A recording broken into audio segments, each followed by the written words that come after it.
Hey there, fellow travelers of the cinematic cosmos. I'm your guide, Joseph Charafi, and I'm here to invite you to ride shotgun on a wild journey we call Flashback Montage. On this trip, we'll plunge headfirst into the glorious chaos of film, TV, and the strange tales of lifestyle coaches who have shifted the tides of human consciousness. In each episode, we'll storm the gates of a different year, exploring the psychedelic depths of the stories that made us weep, laugh, and redefine the American dream. So my friends, throw your aviator glasses on, grab some popcorn, and buckle up for a mind-bending escapade. Subscribe to Flashback Montage on YouTube, and together we'll dance with the ghosts of our favorite celluloid memories. See you on the other side. Welcome to Flashback Montage, the podcast where we take a trip down memory lane and revisit some of the most iconic movies, TV shows, and cultural moments of the past. I'm your host, Joseph Charafi, and each week I'll be joined by a special guest as we dive into a specific year and explore the highlights of that time. From the blockbusters that define the era to the shows that kept us glued to our screens, we'll relive the nostalgia and celebrate the classics that still hold up to today. I promise I'm not drunk yet, folks. But we won't be just talking about entertainment. We'll also take time to look at lifestyle coaches who have inspired and influenced us and how their impact can still be felt today in all of our lives. And it's a journey through time that will make you laugh, reminisce, and maybe even make you shed a tear. So grab your popcorn, settle in, and let's take a trip back in time with Flashback Montage. Today, my guest is Zachary Chyz. Thank you so much for joining us. He is an actor and producer and writer in LA and a great friend of mine. So I appreciate you being here, Zach. Hey, what's up? It's Chyz. Chyz. Sorry, I don't know. I've known you for how many years, and I've always said your name wrong. It's all right. You're not the only one. Chyz. You know, that's actually interesting because did you change your name back? It was Zachary Williams. Are you still going with that, or? Just because everyone seems to mispronounce it, at least the way we want to be said. We went back to Chyz, and that's who I am. I feel like I identify as Zach Chyz. What can I ask you a little bit more about this? Like, what exactly prompted that? They weren't Zachary Williams, they were saying, or instead of Zachary William? What's the question you cut out there? Oh, I said, so you had, because you were going by a stage name, right? And it was Zachary William or Zachary. Just William, yeah, that was just my middle name. And people would say Williams, and you're like, that's not it. No. I was saying when I was Zach Chyz. Okay. I switched to Zachary William for a second, and basically just to feel it out and see if I like that better, and, as a stage name. But at the end, I all of a sudden stopped getting auditions, actually. Really? And then with Zachary Williams slowed down. The audition slowed down for me, and we kind of figured out that the way the casting directors get the names when they get the submissions is they get them in alphabetical order. At least they did back in the day when they would get hard copies of these submissions. Mm-hmm. And so I think they still may do that on their end when they go through their whatever software, Excel or whatever it looks like, their spreadsheet, and it'll still be in alphabetical order. Wow, so you're kind of real low on the total. So yeah, you're all the way really low at William. So who knows? I could have missed a bunch of stuff because they didn't come all the way down. If you're not like on their top of the list, of actors, and then they go in alphabetical order, they kind of just like go through, then, I'm not going to be the first ones that they see. But that was a theory. Either way, I did put it back to Zach Chyz, and then I got more auditions. You got more. So you're like, we're just going to stick with the yeah, we're going to stick with Zach Chyz. Is that like a sign or something? No? Like, that's a little meta, right? What's the universe? Yeah, what's God telling you? You know what I mean? Yeah, you are Zach Chyz. You are B. Like Keanu Reeves. He was they were gonna change his name or something, and and he was like, "Nah, I gotta live my truth, right?" That's cool. Exactly. That's dope, dude. Yeah. Okay, so usually, okay, guys, this is Zach Chyz, and he is here to to talk about movies and whatnot, but can you tell everybody just a little bit about yourself and kind of who you are? I mean, in a sense, you just did a little bit kind of through helping us understand what it's like to kind of have to go through a stage name change and if it's better and losing auditions and what the process is with casting director. That's very valuable stuff, I think. But give them a little bit of, background of who you are, bud. Yeah. So right now I'm an actor, but it took a lot of a life experience to get to here. I was definitely an athlete growing up. That's kind of like was my life. And then, going into college, trying to figure out what I was going to do. Didn't know what I was going to do. So I financed mortgages and thinking I just wanted to make money and live a fast life in that sense, I guess. But it wasn't fulfilling for me at all. I ended up, just drinking the money away, or just spending it in dumb places, and felt like I wasn't going anywhere. So after a hard lesson and a rock bottom, I decided I wanted to scratch the itch that I wanted to be an actor. I was trying to find basically something that fulfilled me and gave me that spark, because nothing was giving that. The only thing that gave me that spark when I said it was, I want to be an actor. That was the only thing that was that seems like a fun career, because not only is it just fun, it's like you get to dive deep in the sociology and psychology of people every day. And I feel like that also was sparked from my classes in philosophy in college. So I definitely got interested in just human behavior, just why people get what they want or don't get what they want, or how people get in trouble or don't get in trouble. Why people take on past. Everyone kind of hopes, it's because I'm this or because I'm that, or they'll just be able to blame something. But I think it's much deeper than that. It's within us. We have the answers within us.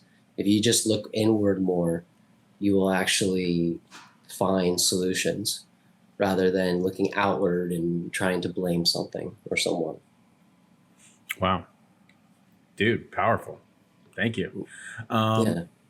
So I guess let's get into it, huh? What's usually I'll do a top 5 list of what are your 5 favorite movies. So I think let's just go with it. What is your 5th, if you were going to go most important is number 1? What's your most important? Yeah, 5th. I'm but 5th. I'm really terrible when it comes to that's my favorite one. But there's some movies I kind of go based off okay, what imprinted in my mind the most, and what would I watch again? To be re-inspired, or to in whatever way. When it comes to superheroes, I would have to say Batman, The Dark Knight. Oh, okay. So let's talk about that. I don't want to run to them through too quick. I'd like to kind of dive into these movies that are the ones that kind of impacted you. No, I'm saying Batman, The Dark Knight. Yeah, perfect. Okay, yeah. So The Dark Knight. Why The Dark Knight? Well, Batman was my favorite, superhero growing up, because he didn't have any special powers. He did everything through his mind and capabilities that he knew he had as a human, and he faced his fears. It's about his thing. It's his facing his fear, his ultimate fear, and overcoming it. So I love that about Batman. And then what makes it the best, Dark Knight, Christopher Nolan. Love his work. But Joker was probably my favorite villain, because Joker is kind of like the devil advocate, in a sense. He basically just flips Batman's whole belief upside down, and it's clowning him. So now he has to get through that, like what you believe in is not real. You believe in a false narrative or a false, belief. So yeah, I think the Joker, and because the Joker is, he just puts a joke on you. He just makes, and I think it's hilarious, but also real at the same time. Yeah, that was scary. It was so good. It was such a good performance by Heath Ledger. Rest in power. But he was just creepy and like it felt real. And it was well done, obviously, by Christopher Nolan, who is a master filmmaker. I think, number 5 is that's a great one to put. Dark Knight, man. Christian Bale too. I think Christian Bale is underrated too because he's the one that like you just don't question as Batman. You know what I mean? Yeah, he's the best Batman to me. He is Bruce Wayne as well. Like he embodied that entire like what I always believed as Batman. Like he is this like playboy, and as a mask, and the mask, the true mask is the playboy billionaire. And then you got Batman, who he truly is, the deep darkness within him, but everyone sees, obviously Bruce Wayne, but they don't understand what Batman is. Batman is his dark soul, his soul that was taken away from him, at least. And he's trying to find that again. Wow. So The Dark Knight is a 2008 superhero film directed by Christopher Nolan. Screenplay he co-wrote with his brother Jonathan Nolan. Is that 2008? Did you say? 2008, yeah. Wow. Based on DC Comics superhero, obviously Batman, legacy, just character. Everybody should know who this is. Starring Christian Bale, Michael Caine, Heath Ledger, Gary Oldman, Aaron Eckhart, Maggie Gyllenhaal, Morgan Freeman, just killing it on all ends. Trying to see if this won any major awards. I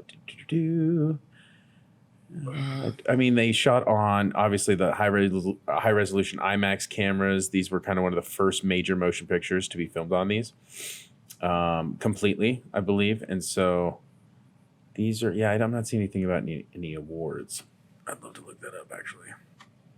Yeah. So do you remember watching this for the first time? And what exactly were you thinking when you watched this? I mean, what was your impression? Because, I love to know how movies make an impression on people. What is the essence of why we go to movies? And I'm such a big advocate for go to the movies. People need to go see movies instead of just seeing them on their computers or on their TVs at home. And like, what did you feel like? Did you go see this in theaters? I'm assuming you did. It's 2008 when people actually did that. No. So what did you feel? Real quick, because the whole movie thing, I support movie theaters so much that I even have a subscription to AMC. And I barely use it. Like, because like we're always so busy or whatever, but like I should be using it once a week to really like make it work. But I just want to make sure that the movie theaters get their money and they stay open. Absolutely. I love that. And I just want to say they did win Academy Award for Best Sound Editing. And Heath Ledger won Best Supporting Actor. Zimmerman? Yeah. This was sound editing. So no, this was Richard King. That won. But Heath Ledger won. Sound editing. Oh, okay. Yeah. Heath Ledger. The music on that too, though. I just love the way it's just a big orchestra every time, and that sound, it's almost like a siren, but it's like anyways, what was the question? Very powerful. What was my question? I just had a brain fart. No, what did you feel? What did you feel when you were in the theater, when you saw Dark Knight? Do you remember seeing it? In the theater? Yeah, I mean, I definitely saw Batman, I think, in the theater. 2008. 2008, I'm a senior in high school. Oh, wow. Okay. But do you remember the feeling that The Dark Knight gave you the first time you saw it? Oh, the feeling. Yeah, no, I mean, Batman's awesome. I mean, every time I watch a Batman movie, I always felt like, I wanted to go to Thailand and learn mixed martial arts and, be the master of myself. You wanted to be Batman. Yeah, I always wanted to be Batman, which is funny because now I want to be. I mean, no, I still want to be Batman. Well, that's Who doesn't want to be love Batman? being Joker. Like I love. Oh gosh. I looked at. I guess try to find where the Joker is coming from. All the time, and just understand him even more. Because I had a short film idea actually that was. I still want to do this. Nobody should steal this from me, but if you do, just I don't know. Whatever. If you do, you're not going to say anything anyway. It's like the perspective of a girlfriend with an actor kind of like Heath Ledger during the, I want to say, last 2 to 3 days of his prep time going into being that role. So like imagine, all the prep time that it takes before you actually go into shooting The Dark Knight. And then you actually get there. You're 2 to 3 days out, but it's been like almost a horrific experience. Like she's been living with a monster or something, What I mean? I would say like, I have some ideas like the prep work, like that would be, yeah. I think you mentioned this a little while ago. I think I might have. I probably have. When last time we were shooting our other short. Yes, that's right. Okay, cool. So, well, let's go. Dark Knight is amazing. Let's go into. What is the number 4? If you're going to go, number 4. My number 4? Number 4. Another one that comes to mind is another movie that I like to just watch. And it's like during fall time. I mean, Amy and I were talking about it. Remember the Titans. Remember the Titans is a great, it's a great fall movie, especially when you're trying to... get into that fall spirit. And I don't know, I always was loved that movie, always inspired by it, as an athlete and then, as a human, of just like understanding what the times were like back then and how they couldn't even play on the same team and stuff like that. Yeah. Which is crazy to me because, being on the West Coast in Las Vegas, like there was none of that, growing up. I didn't see, what people were dealing with, I didn't see any white people being mean to black people or, Hispanics. I just didn't see it until as I got older and, things started coming out more. But I mean, I guess, ignorance is a bliss when you're younger. But it was, it was just a very powerful movie. And Denzel's amazing. I mean, anything Denzel does, I'm in awe by, and he puts so much effort into his work. Oh yeah, he's fantastic. He's like a legend. Yeah, majorly. And I love that about him and how he's just so dedicated. And I strive to be that dedicated as him. Wow, that's killer. Wow. So, yeah, Remember the Titans has a special place in my heart as well. One of the better, I would say, sports movies. So Remember the Titans, 2000 American biographical sports film produced by Jerry Bruckheimer, directed by Boaz Yankin, written by Gregory Allen Howard, based on a true story of Coach Herman Boone, and directed by Denzel Washington. Oh, sorry, directed by... starring, which that wouldn't be out of the way for Denzel to be directing this, by the way. He directed something 2 years ago. And He's done a few. He's done that one with Chadwick Boseman, The Great Debaters. He's also done, what was it? I've been meaning, I think, to see that one. I wonder if he did Searching for Bobby Fischer. What was that other one? It was a play. And he did like Fences, right? Fences, there. Yeah, that was really good. I love that one. And then she got the best supporting. On that same one, for playing his wife. Also starring Will Patton, Donald Faison, and then the young Hayden Panettiere. Interesting. I'm so bad with all these people. Yeah, these people you may work with them. Names all the time. You're gonna work with them though. No, right? I know. You gotta remember. That's what I always thought. I was like, if you're gonna work with these people, you gotta remember who they are, and that's why Viola Davis. There it is. I used to have Viola Davis is one of my favorite actresses. Yeah, but I smoked some weed today, so you know. I used to have a really strong memory of like sports people and like coaches and players and stuff like that, and that all switched into like kind of movie stuff and producers' names and stuff. Remember the Titans? It's beautiful. It's awesome. It's got a place in my heart. Yeah. The coaches used to make us watch it to get us hyped. Yeah. You know, and it is kind of one of those movies, you know, that is it's a fun one to watch when it's on. Did you play football? I did. Nice. Yeah. Dope. Mm-hmm. I didn't know that about you. Yeah, absolutely. I was a lineman, and then I moved up to linebacker. Nice. Yeah. Dope. Cool. All right, so let's move on to the next one. What is your number 3? Number 3. Good Will Hunting. Whoa, Good Will Hunting. Tell us more. Yeah. I mean, killer cast. Robin Williams, Matt Damon, Ben Affleck, his brother Affleck. What's his first name again? Casey. Stacy. Casey. Yeah. Casey. Sorry. Mm-hmm. Casey Affleck. I mean, even Casey Affleck in that was great. I mean, and then Robin Williams. I mean, what a legend! Again, another legend, Robin Williams. Yeah, a man who was just so, you know, he came off so humble, but so masculine, and so I mean, he just looked masculine for sure, but he was this gentle human being. And I admire that, you know, someone that could do, I mean, he could do it all. He literally could do it all. It's amazing. So Good Will Hunting, 1997 American psychological drama, directed by Gus Van Sant, written by Ben Affleck and Matt Damon.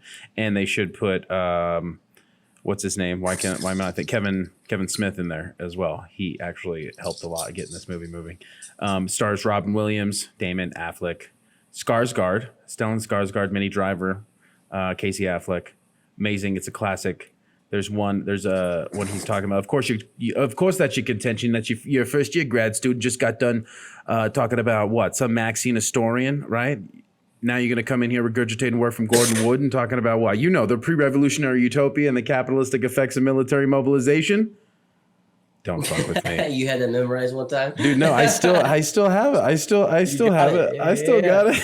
No, I do. I pull it out every once in a while with Hamlet's third soliloquy just to keep the actors on their toes. I love it. Yeah. No, but tell me a little bit about Good Will Hunting, how it's affected you.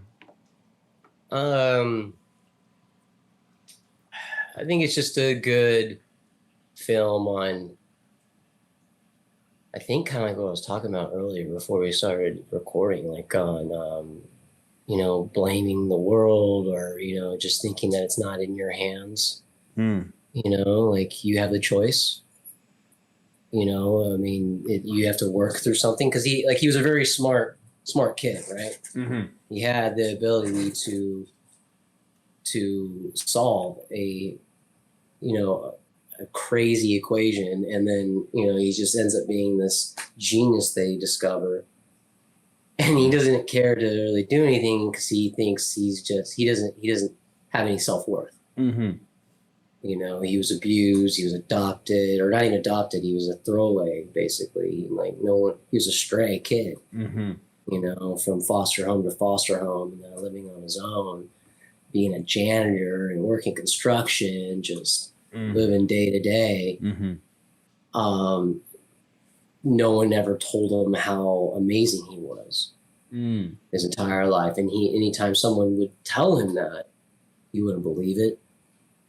You know, he just didn't believe anything anybody said about him that was good, until, you know, his best friend, you know, he had this therapist telling him, helping him. He had a scientist telling how great, and like working with a professor to solve amazing questions at Harvard. You know, and a girl who loved him. And a girl that was telling how amazing he was and all that. And he still could not get it.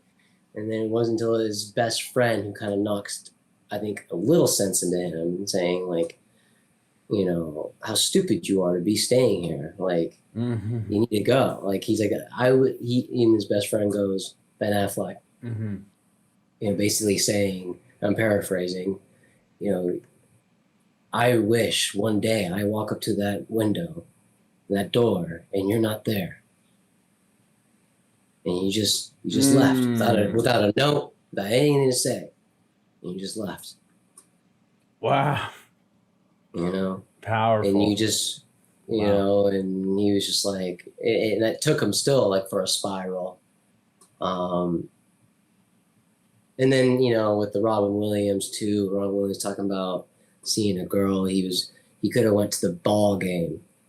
I don't know if you remember this, where Robin Williams talks about going to the ball game with his friends, and it was the playoffs, and I forget what player he was talking about. It was a player that was like, you know, amazing back then, and he missed like some amazing home run to win the game. But he told his friends before that, I got to see about a girl. I gotta see about a girl. Yeah. And so he left, and it was his wife who ended up dying from cancer, and he was alone.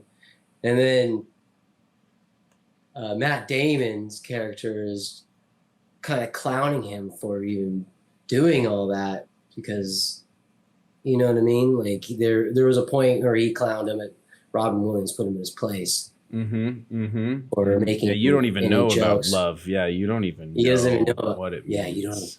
Yeah, that was so powerful to me. Like, whoa. Like, especially like as a person seeing that when you get older, you know, you really cherish that, because you're like, as a kid, you didn't know shit. Yeah. No, you thought you knew everything though, you know? Oh, you know, your testosterone's running through you. You're just like, oh, I know everything. You know what I mean? I see everything. And yeah, there's so much that you don't know. No, you don't. And that's why I love that movies can kind of take us through these emotions ourselves. And we see somebody having therapy, and it's almost like a piece of us could have that healing as well. That's amazing. Yeah. So the film did at the 70th Academy Awards. Try and say that 10 times fast, folks. It received nominations in 9 categories, including Best Picture, Best Director, but it won 2. Best Supporting Actor for Robin Williams, obviously, and Best Original Screenplay. So nice. That's amazing. Okay, so great. That was the third. So now, what's your second? Well, I have to say, I've probably been going the opposite way, honestly. I don't really have a true order to it. These all mean something to me, you know, in a close way. But next comes, this is like young, The Mask. The Mask. Okay, yeah. Tell me more. I loved Jim Carrey growing up. I thought he was hilarious. Just this goofy white guy that didn't take himself very seriously, but was also can be serious. You know, he can drop in and be with you and have a normal conversation. It's like everyone thought that just losing it and being goofy is, you know, oh, that's just who you are. But he was this guy that was a normal human being. He was amazing in Living Color. I don't know if you ever watched that show. Oh, of course. Living Color. Yeah. Classic show. I think it puts SNL. I think it's better than SNL. Oh, yeah. Well, now, especially modern SNL. I don't know if it's better than prime SNL with sure. like Sandler and Spade and Farley. But definitely, I know what you mean. So The Mask. Tell me, what about The Mask? Like, do you remember? Another good psychological comedy, a comedy way of looking at it. You know, The Mask is it's this guy who is just, you know, down in the dumps about his life. You know, living in an apartment, single, working at a bank, taking orders from his boss, and just not getting what he wants in life. You know, what his dreams are. You know, doesn't have a girl, nothing like that, and you know. And then here comes along a mask that has powers and can give him all these powers. And then all of a sudden he believes that he has these powers over, you know, what he can do, and it's kind of like, it's almost like dating, right? You know, we go out and we put on a mask to like retrieve what we want, and then when they get closer, they see how our flaws and how crazy we really can be, and you know, whether it's a good match, you know, or not, that person sees it. And if it is a good match, they know how to take it, and it works. And that's what Jim Carrey's character is dealing with Cameron Diaz. Because at the end of the day, she doesn't want the mask. She wants him for who he truly is, to take the mask off and just be him. And I thought that was a nice lesson for life. Wow. Classic 1994 American superhero comedy film directed by Chuck Russell, produced by Bob Englund, screenplay by Mike Werb. Very interesting. So apparently it is loosely based on the comics published by Dark Horse Comics, the first installment in the Mask franchise, starring, obviously, our man Jim Carrey. I think definitely underrated movie to me. Most underrated Jim Carrey movie. I think no one talks about it enough. This movie slightly scared me as a child, but because it was kind of intense. You, huh? It was slightly intense. I feel like when I was a kid, I watched it, but I still liked it a lot. This was up for an Academy Award for Best Visual Effects, and it lost to Forrest Gump. I believe it. I think that was Cameron Diaz's first job too. Wow, The Mask. That's crazy. As an actor, or at least big feature. Wow. Bless you. Thank you. All right, so number 2. Okay, so I know you said there's no rhyme or reason, but just to keep the sequence, your next one in the number 1 position would be.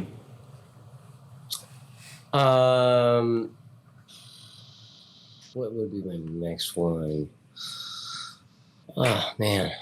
My number. I don't know if it's my number 1. I don't know. I think I got 4. Oh, you need just one more. Just one more. Let me think.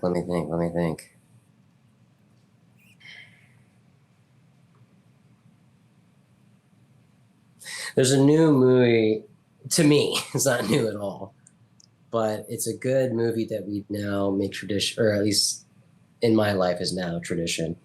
My girlfriend introduced me to it, and her family would watch it every Christmas.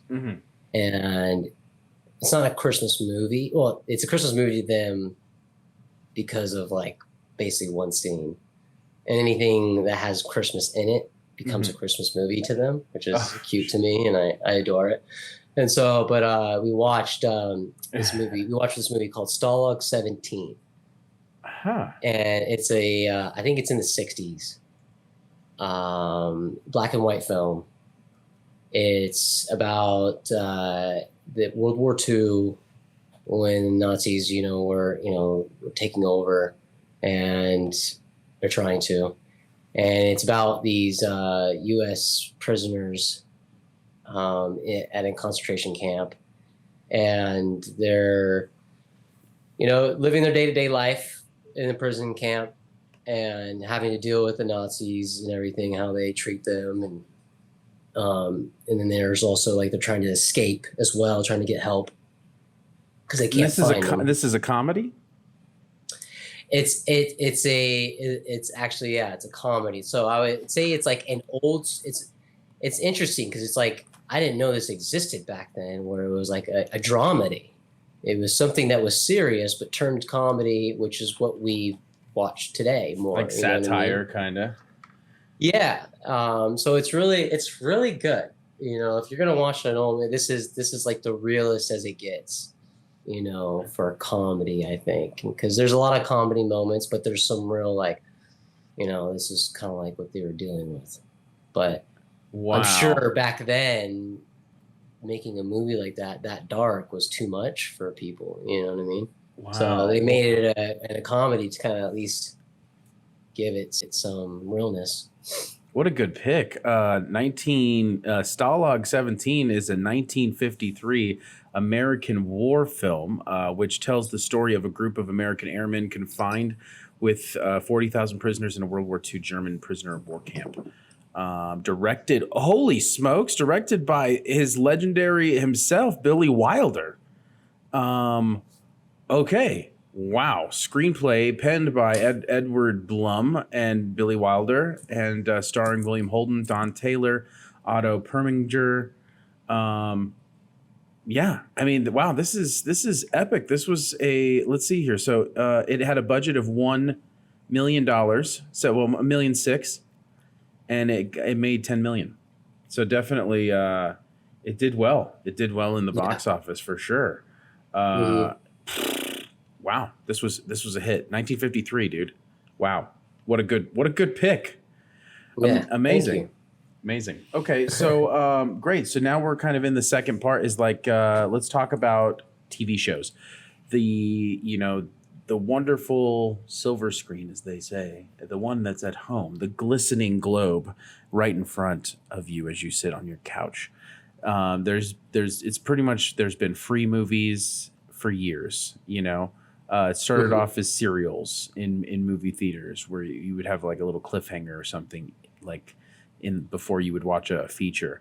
And sometimes you just go to watch them just to watch the serials. They would just play different serials all day at certain points. So let's do this again. So now we're going to do this the right way though. Going from your fifth favorite down to your first favorite, starting from 5. What is your fifth favorite TV show of all time?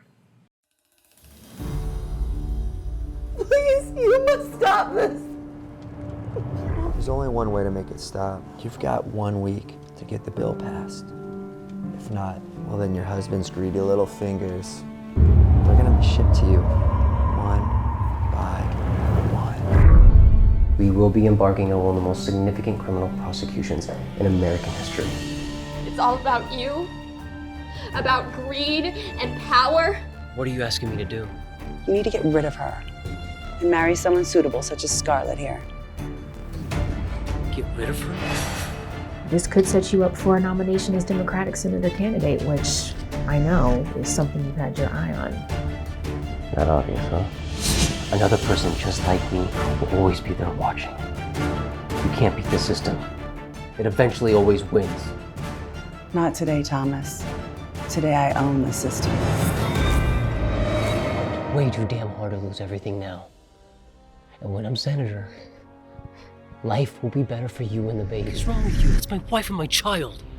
We're not monsters, okay? You can keep them. They are going to throw it out in court. That's bullshit. It is more than workable if we just lead with the circumstances like you said. Rach, I was wrong. We can't use it. That escalated quickly. A bipolar, depressed mess is only going to hurt you in the polls. You'll have too much going on to run as senator, they'll say. Ethics. My oath. For what? You have nothing to bribe me with. How does senator right sound to you? You're going to die in hell with the rest of your demons.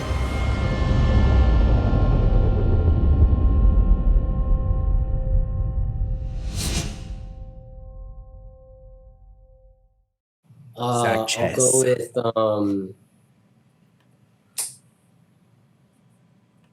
Sons of Anarchy. Whoa. Okay, tell us why. I love Sons of Anarchy. It was different. It's kind of like I don't know. I enjoyed it because I felt like it was. It's always been an alter ego of mine, just wanting to be a biker. Like, and yeah.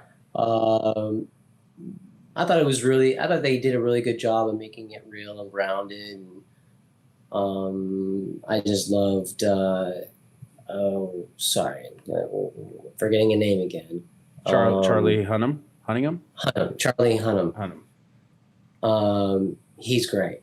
Like, just fantastic. He played that role so well, and he's a great looking guy, and you could tell just like everyone's just melting in his hand in this role, and everyone else too is just just believable. It was great. Yeah, I love Sons of Anarchy. It's definitely on one of my top favorite shows. It kind of reminds those FX shows like The Shield and Sons of Anarchy and Mayans. They all kind of have that same kind of gritty kind of vibe and feel.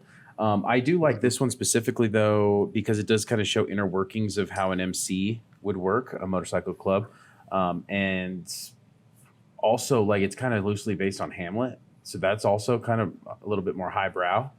That is really actually super dope. So it's good to see all the great talent in an awesome TV show. What a great pick. Yeah. That's amazing. Sons of Anarchy. I love that. And, you know, that's our first chance at seeing Taylor Sheridan, too. I don't know if you realize that. Taylor Sheridan's huge now. He's done like Yellowstone, Mayor of Kingstown.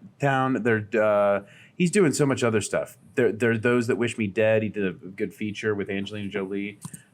He started off on Sons of Anarchy. So that's something to think. Yeah. Awesome. Yeah, so what's awesome. So what's fourth? Fourth, let's see. I'm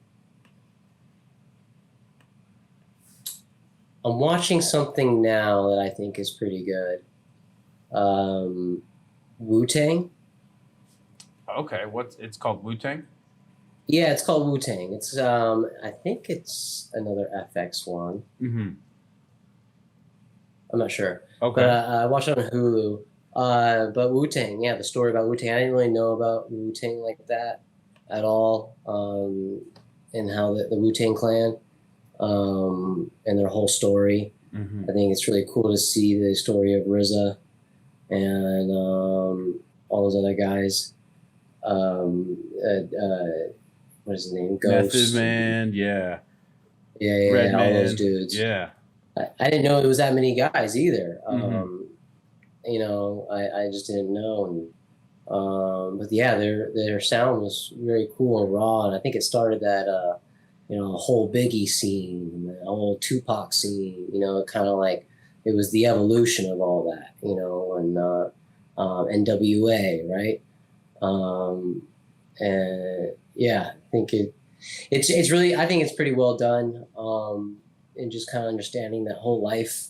So it's cool to see a different perspective on life and what people were dealing with and how kids in that era were in that ethnicity were dealing with in that culture on a day-to-day basis. And, you know, it does bring some humanity to it and some understanding. Wow. That's amazing. Yeah. That's so good. And I love rap and I love hip hop. So like the music's great. And I actually get inspired every time because I'm actually now, I love the way he thinks.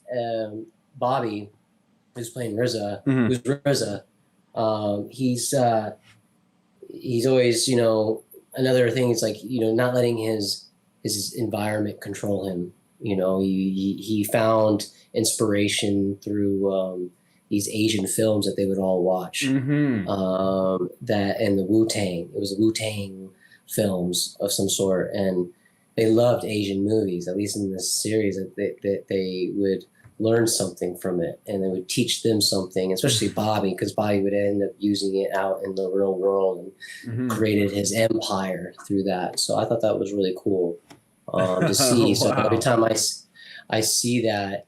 And it kind of brings you at the very end of each episode to kind of make you feel like, all right, just keep pushing through. You got to keep going. This is your dreams. This is what you're going to do. Because if you don't, you're going to go back to what you used to do. And that's, for them, it was selling drugs on the streets and getting in trouble. For me, it's going back into drinking, drugs, you know, chasing, you know, women back like when I was single, like, that's what I was doing. That's what I was focusing on. You know, I didn't have anything that stimulated me. So music stimulates him. The acting stimulates me. So I guess that's how I relate. Wow. That's amazing. Awesome. Thank you so much for that. So, wow, Wu-Tang looks like it's a Hulu original. Give it a shot. I think I am going to. You can kind of go. Yeah, you got to. It's good. This looks good. So, okay, good and awesome. So, number 3, what do you got? Number 3. I'm going to go with Snowfall. Wow. Snowfall is really cool. It's another good one. Why is that? About the 80s Coke era, crack era of the LA. I mean, that story has never really been told. And this is a cool way, I think, of the way they did it. I mean, I shouldn't say cool, but like, it's just I think it was really well done on how they did it. And made it entertaining and, still made it real. I also had this little special heart because I actually got to meet some of the cast doing some commercial stuff for awareness, asking them questions, they're interviewing them and all that. And so it was really cool what answers they had to say. And, a lot of them were very heartfelt and very honest and beautiful on, why they're doing this and why they got the job. There was a kind of a lesson for me to see that, this is why people get the job, because, their heart's in it, not just the glamour or the, I got the job. Their heart is truly in it. Wow. Snowfall. I can go on about that, but that would be here forever. Yeah. I mean, so you like the story, you like the acting, you think it's powerhouse. It's worth watching. Everyone's great. Yeah. Everyone's really, really good. And people need to like really be talking about it because it's not getting the recognition that it should be getting for storytelling, for actors, for rawness. Wow. Amazing. For an FX film or show, it's great. That's awesome. Yeah. I think for any show. Yeah, it's great. Yeah. Okay. So you're number two. What do you got?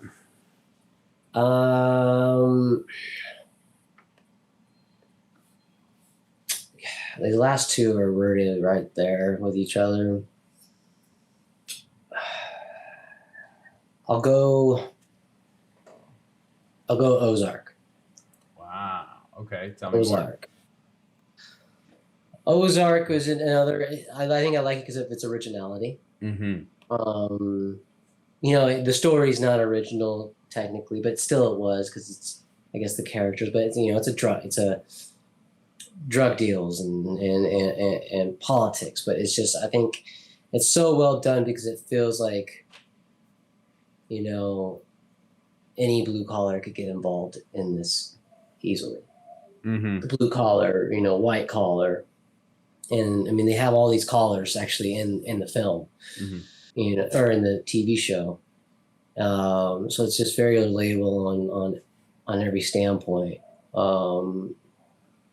I think just the originality of it really got me, and the acting's great. I love I think I also like the tone, the color, the way it's shot. It just felt very real, almost.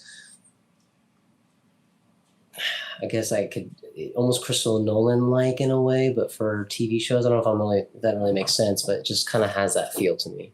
Yeah, like darker kind of tones. Kind of diffused lighting. I can see that. Yeah, totally. Christopher Nolan type of cinematography.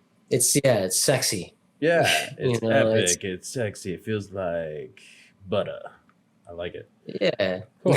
I guess. And it kind of teaches people how to launder money as well. Well, yeah, not only launder money, but putting yourself in situations and then you're trying to get yourselves out. But it's a battle of just keep going for your family. You have to. It's all about at the end of the day, family. It's all about your family, and you just got to keep going and deeper, and trying to get yourself out of it. You don't give up. Don't ever give up. Just keep going, whatever it takes. Whatever it takes. Yeah. That's awesome. Yeah. Okay, so what number one? What do you got for us?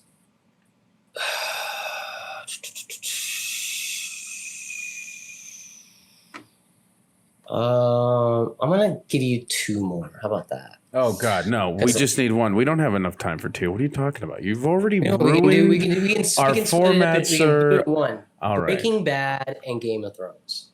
Okay, but if you had to pick one though, because we give you 5 chances. We give you 5 chances. We can't give you too many chances. Everybody else is gonna feel. Show? I thought this is a podcast. We're talking.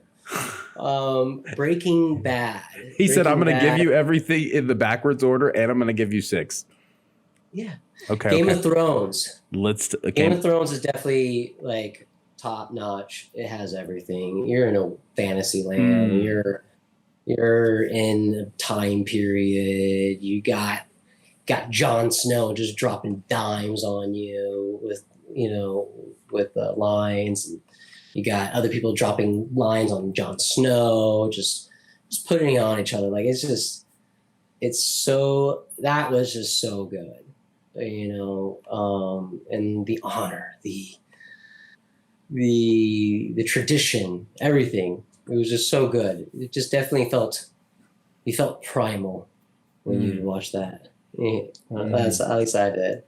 Yeah, because it's based on novels, right? Obviously, but it's such a good show. Especially that first season really knew how to get you engaged. I guess some people say it's a little slow, but I feel like those first few seasons, like the first 5 or 6 seasons, are just pure classic, wonderful TV storytelling. It changed the aspect of what could be done in TV shows, in modern TV shows. I still say that Game of Thrones and House of Cards changed the game when it came to literally, no pun intended, changed the game of what it meant to be a TV show. Because you have like Sopranos, which was a huge show. You got things, Simpsons and stuff like that. That's like classic. It's been around. Friends, which was huge. But this was like nudity. This was violence. This was like storytelling on a whole new level. And then it was also based on some best-selling books too. So I feel like from Game of Thrones was amazing. Just a great pick. Yeah. Going from love to ripping someone's head off. Mm-hmm. So yeah, it would take you from one spectrum to the other. So yeah, it will go down in history as one of the best TV shows of all time. Are you watching the new one, The House of the Dragon? I did. The second season hasn't come out, has it? No, just first season. Did you like the first season? Love the first season. Yeah, it was great. Some people didn't like it, and I'm like, I don't know. I just think the budget wasn't as much on this one, so they're doing a little more CGI, I think. Well, I mean, it is all dragons. All the dragons were always mostly CGI, right? Except for like big props. For sure, for but close-ups. But I could tell a slight little bit, but it didn't bother me too much. I thought the writing was still great. I could see the sets. Like the sets seemed more like sets, like they're not trapped. Like I think the original one, they were like traveling to these places, and doing it out there, I believe. But the other one, either way, like the story is great. I like it. It's just as crazy and raw as the other one, so I'm all for it. I love it. I'm here for the second season. Heck yeah. House of Dragons, throwing it up. Yeah. It's amazing. I do like a watch party. So it's a lot of fun to watch it with other people. It's a good show. Okay, cool. So now this is what we like to do is we like to go to hot spots. This is a year that we like to highlight every episode. So your year was 1996, which was a great year, by the way, for movies. If you didn't know that. So there's some good movies, some great movies out of there. Absolutely. 1996. So the top grossing movies of 1996 were Fargo, Coen Brother movie, Trainspotting. Why am I mistaken? It's the guy who did Slumdog Millionaire. Why? What was his name? I forgot what his name was. Trainspotting. I'm gonna have to look that up. And then Jerry Maguire, Cameron Crowe, right? Yeah. Classic. Jerry Maguire is so good. You gotta love Jerry Maguire. Do you love any of those movies? Do any of those movies from 1996? Yeah, Jerry Maguire is definitely one of the top ones. 1996. I mean, also I'm 6 years old at this time, so didn't really see too many movies when you were 6. But you probably saw them later in life, though, right? Danny Boyle is the director of Trainspotting. But still, I mean, I was looking up like what movies in 1996, and I would say there's a lot less than I didn't see that many of that year. I would have to say, but like the ones that I did see and liked, we'll start with Swingers. Wow. Okay, this is a 1996 one. 1996. Wow. Yeah, Vince Vaughn. Okay, yeah, I love Swingers. Yeah, Swingers is great. Your money, baby. Your money. Yeah, I saw that later in my life. Probably like 3 years ago. 4 years ago. Yeah, I can relate. And yeah, I definitely could relate as an actor watching that. Yeah. So yeah, great. Or being funny. in a relationship and like, you know, do you feel like you need to move on, or it's like, what's best for you? You know, that's again why I love movies, is because it teaches you these moments about life that somebody else is living, you know? Well, I feel like yeah, especially, I mean, as long as you've gone through it, right? Right. I feel like if you've gone through something like that, you're still confused. I don't know. I feel like movies kind of like help clarify things like that, or make you feel like you can relate. Yeah. It's a very interesting art form and medium, just movies in general. Because it's like you're creating this little world, you know? Yeah. And people, things happen in this world, and people get to look in on it, and you get to watch, and you get to maybe learn from it, or be entertained by it, or be horrified by it, whatever it is that the person's doing. It's just I just love movies, guys. I just figured I should probably start a podcast because I talk about it all the time. That's amazing. Okay, so the top TV shows of 1996 are going to be Friends, X-Files, and Third Rock from the Sun. Do you feel close to any of these shows at all? Say those one again. So it was Friends, The X-Files, and Third Rock from the Sun. Oh, yeah, love Friends. Friends is great. Friends is just a great sitcom. Anybody who says otherwise is, I don't understand them. We can't be friends. I know. But, have you seen the meme? Have you seen the meme of the guy from The Mummy? And they're like, you guys should watch Friends. And then it's like me watching Friends. And then it's his face, and he's just like, not entertained.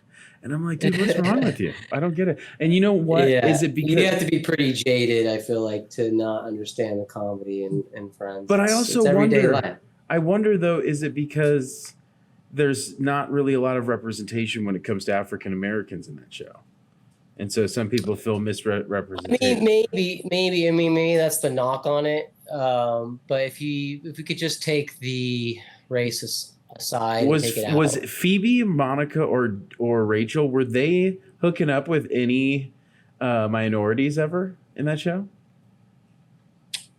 I don't remember, but Monica basically had a relationship with Chandler the entire time.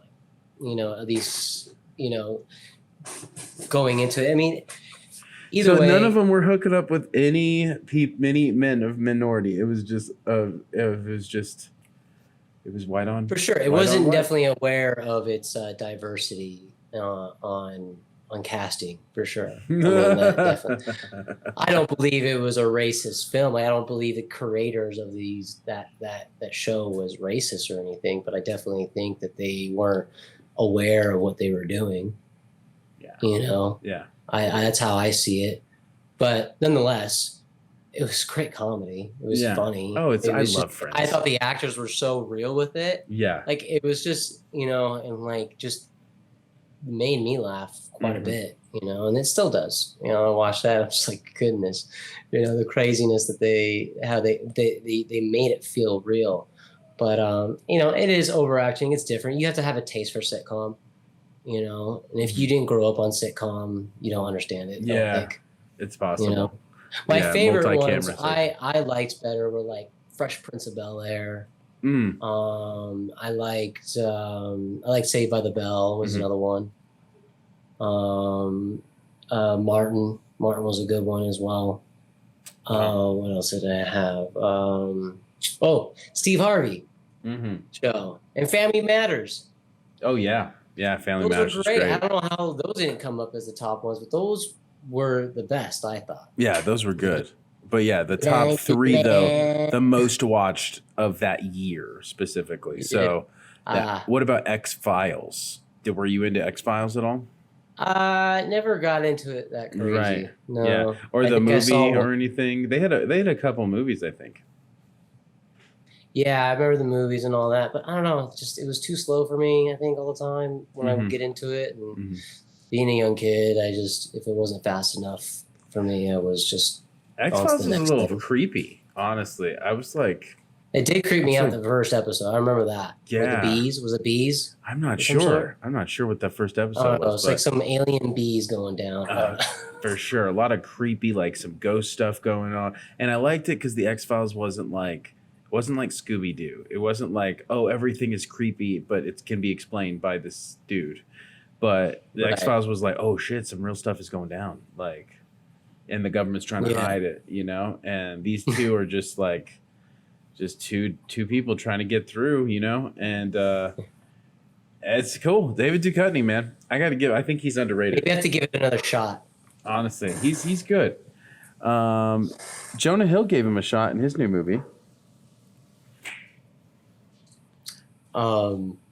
Excuse me. What about, let's see, Third Rock from the Sun? I didn't never really like Third Rock from the Sun, to be honest. I never really watched it. I know Joseph Gordon-Levitt, John Lithgow. Third Rock in the Sun? I don't even know what that is. Third Rock from the Sun was like they were aliens that came to Earth, and it was a sitcom. It was like very That 70s Show kind of vibe. And Joseph Gordon... Robin Williams on it as a character? Robin Williams. No, that was like, what's his name? Mork and Mindy. And that was like, way earlier than this show. This show was like 90s. Again, like this was in its prime, 1996. So... Joseph Gordon-Levitt. Again, I said his name, I think, 5 times now.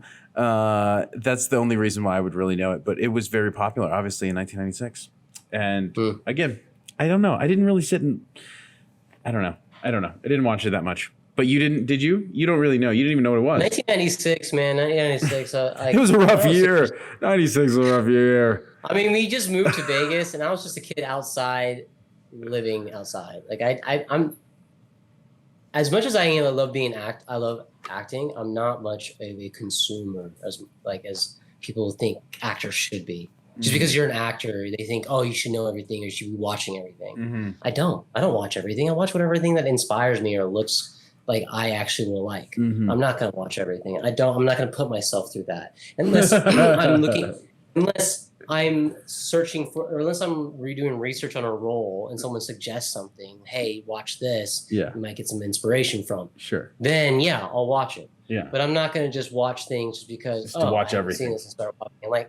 I like being outside too much. I like doing stuff too much. I don't like to sit on my ass all the time. Yeah. It's just, I'll watch something that I think is going to be entertaining, that's going to be nice. Couple hours with my lady, and we're entertained, and that's how I come across my shows and movies. Nice. All right. Well, appreciate that. Then this brings us into our. I think it's a healthier way to go about it, and I hope people understand that. I love that. Staying healthy. That's beautiful. So that brings us to our next spot is the lifestyle coach part of our podcast. Just like to give a quick little spot on who was killing it in the game in 1996 in lifestyle coaching. So Dr. Phil McGraw, if you guys have not heard, often referred to simply as Dr. Phil, is a renowned American television personality, psychologist, and author. Born in 1950 in Oklahoma, he gained widespread fame with his appearances on the Oprah Winfrey Show in the late 1990s. So this led to the launch of his own syndicated TV show, Dr. Phil, in 2002, which focuses and addresses on personal and psychological issues faced by individuals and families. Throughout his career, Dr. Phil has authored several best-selling books, including Life Strategies and The Ultimate Weight Solution. While his no-nonsense approach and tough love advice have helped countless people, he has also faced criticism for the commercialization and sensualization of mental health issues. Wow. I promise, again, I'm not drunk yet. But Dr. Phil, everybody kind of knows who Dr. Phil is. Sometimes you hate him. Sometimes you love him. What's your opinion on him? I don't have an opinion. I don't. Would you listen to his advice? No. I didn't have issues. I mean, he was helping people who are just really mentally ill. Like from what I saw, people who are so mentally ill that they'll come on a show to get some type of fame for it. I just don't appreciate those shows. I don't have any appreciation for the shows. Maybe I have a little appreciation for the intention slightly of the show, but like if the intention is true, it's not doing it this way. I've never looked at him as a lifestyle coach or anything. Lifestyle coaches to me were more like role models. You know, Tiger Woods was a role model to me. Wayne Gretzky was a role model to me. Well, my dad was more of a lifestyle coach to me because he would tell me how I needed to be this and that in order to get what I want. You know, so you got to work hard. You got to do this. You got to do that. But yeah, I never really looked at Dr. Phil as this guy. You know. Well, shout out to Dr. Phil, giving him just a little spotlight there. Not everybody feels the same. I feel like he's okay. I've read a book of his, and I thought it was well done. I think he kind of has that same approach. It's kind of like figure out what your problem is, and then if you want to, move forward. Tony Robbins. We actually had him highlighted in one of the episodes. He's like, he's obviously one Tony of the goats. Robbins. That's someone else who I think it was dope the way he created his career. So Tony Robbins would be more of a guy who actually inspired people and helped people with, actually with lifestyle. When it came to business, came to day, everything. Yeah, no, I don't want to say great. Tony Robbins is amazing. We actually have him again highlighted in another year. We just kind of try to take every year and kind of try and make it diverse. Because if it was up to me, I think we could just say it's Tony Robbins every episode. But Dr. Phil came up on this one. So that moves us into our wrapping it up stage. Is do you have any kind of final statements on kind of the stuff that we've talked about today as far as your picks and in movie and television? A wrap up of why I decided. Yeah, I mean, like what has on those things and what film and TV has done for you and why it holds a special place in your heart as an art form. Like I said, I mean, it's a great art form that helps me relate with my day-to-day issues, or making me feel like I'm just not a total nutcase or crazy person. But there's just great movies that just impacted me in a way that I felt inspired. I think that's what I go off of anything. I want to be inspired. When it comes to my relationships, I want to be inspired. So when it comes to the movies and any art form, I want something that ignites me and inspiration and do better as life goes on is kind of what drives me. That's amazing. Thank you so much. So as the final segment, I like to surprise our guests. I have emailed you something. Hopefully you can go ahead and get onto your email real quick on your phone or somewhere to find it and let me know when you have it. Okay.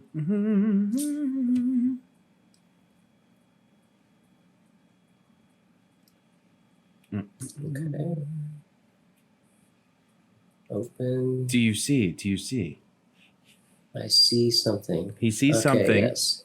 Okay, so what we're going to do is we are going to read a quick scene from the 1996 movie Jerry Maguire. So you'll see you are as guest as Rod, and your thing is bold and it's got some underlined things. So whenever you're ready, we're going to go ahead and get started. All right, interior living room night. It's a frozen read. Here we go. Jerry Maguire and Rod Tidwell are in Rod's living room having an intense conversation about Rod's football career and what he wants from Jerry as his agent. Help me help you, Rod. What do you want? I want to stay in Arizona.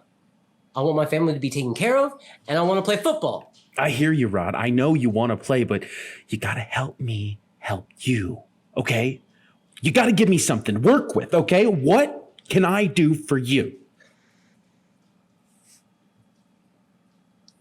Show me the money, Jerry. What? You heard me. Show me the money. Wait. Show you the money. No. You can do better than that. I want you to say it like you mean it, Jerry. Show me the money! All right, Rod. All right. Show me the money! Louder! Show me the money! Show me the money! That's it, brother.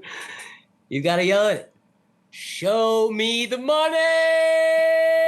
Fantastic job. That iconic scene from Jerry Maguire showcases intensity, emotion between the characters. It's no wonder why it became one of the most memorable moments in film history.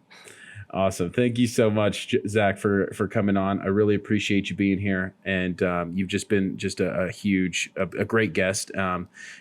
So we've come to the end of another wild ride through these reels of time with Flashback Montage. It's been a hell of a trip, my friends, as we've revisited some of the most iconic movies, TV shows, and cultural moments of the past with a fresh, irreverent eye. We've laughed, maybe cried, and maybe even learned a few things along the way. But the journey truly never really ends, does it? So there's always another year, another moment, and time to explore. So keep your eyes peeled, your ears open, and your heart receptive. And join us again next week for another installment of Flashback Montage. Until then, stay weird, stay curious, and keep the nostalgia alive. Thanks again, Zach, for being our guest. Thanks for having me. Bye, guys.